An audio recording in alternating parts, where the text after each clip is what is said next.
안녕하십니까. 녹시자 아이메드 서울숲 의원 최범희입니다. 오늘 말씀드릴 내용은 심혈관 질환의 기능의학적 관리에 대해서 말씀드리겠습니다. 보통 저희들이 흔히들 최근에 심혈관 질환이 많이 증가되고 있는 상황에서 현재 병원에서 많이 하고 있는 치료들이 굉장히 많이 있습니다. 하지만 기능의학적으로는 좀 다르게 접근을 하고 있는데 오늘은 그 부분에 대해서 말씀을 드리겠습니다.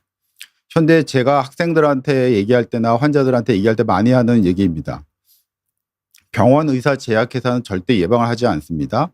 의료는 질병에 걸린 이후에 진단을 해주고 그 후에 약물, 수술 아니면은 이제 거의 말기라고 얘기를 하시면서 주로 포기를 하고 있습니다.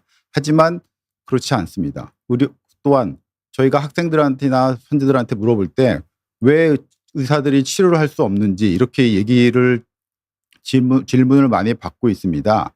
하지만 진짜로 봤을 때 의사가 치료할 수 있는 만성질환은 거의 없다고 생각합니다. 만성질환이라는 것은 말 그대로 환자 스스로는 치료를 할 수 있지만 의사들은 직접 치료하기는 굉장히 어려운 질병입니다. 그렇기 때문에 최근에는 과학이 굉장히 많이 발달하면서 의학은 과학이다. 그러나 의료는 경영이다. 이런 컨셉이 많이 나오면서 자꾸 병원들에서 불필요한 검사도 많이 하고 비급여라든지 이런 걸 많이 해서 최근에 문제가 많이 되고 있습니다. 하지만 최근에는 AI라는 게 많이 이제 대중화가 되면서 저희들도 AI 도움을 많이 받으면서 의료의 패러다임이 많이 바뀌고 있습니다. 특히 심혈관계 질환에 대해서는 저는 굉장히 이런 조기에 저희들이 개입을 하는 게 굉장히 중요하다고 생각을 하고 있습니다.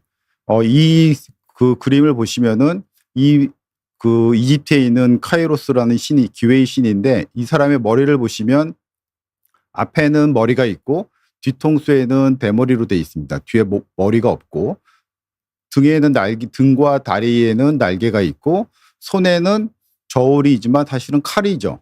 그렇기 때문에 이렇게 우리가 심혈관 질환이라는 거는 기회가 있을 때 우리가 적절히 잡았을 때는 그런 심혈관 질환에 늦출 수가 있지만 이미 심혈관 질환 이벤트가 발생한 다음에는 우리가 흔히들 병원에서 하고 있는 스텐트라든지 뭐 우회 수술을 한다든지 그런 거밖에 없기 때문에 심혈관 질환이라는 거는 심혈관 질환이 걸리기 전에 저희들이 어떤 조치를 해서 앞으로 심혈관 질환이 점점점 늦게 발병할 수 있게 해주는 게 가장 중요한 접근 방법이라고 생각을 합니다. 흔히들 병원에서 저희들이 이제 레지던트 때부터 계속 배워왔던 것이 항상 논문 중심 어떤 RCT 연구를 가지고 RCT 연구가 한 거에서 효과가 있으면 그 약은 보험이 되고 저희들이 흔하게 처방을 하고 있습니다.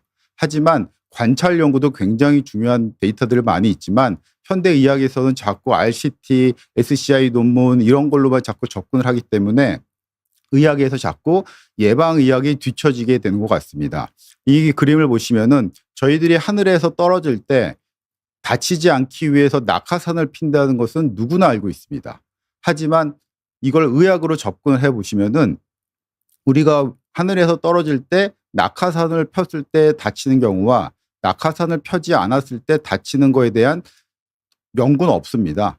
왜냐하면 굉장히 누구나 알고 있는 상식이고 이 연구가 과연 필요한지에 대한 의문이 많죠. 하지만 이거를 의학으로 접근했을 때는 저희가 외래에서는 높은 곳에서 떨어질 때는 낙하산 사용하는 거는 더블 블라인드 연구가 없기 때문에 사실은 의료에 적용을 하면 안 되는 거죠. 하지만 저희들은 그렇지 않고 당연히 낙하산을 사용하고 있습니다.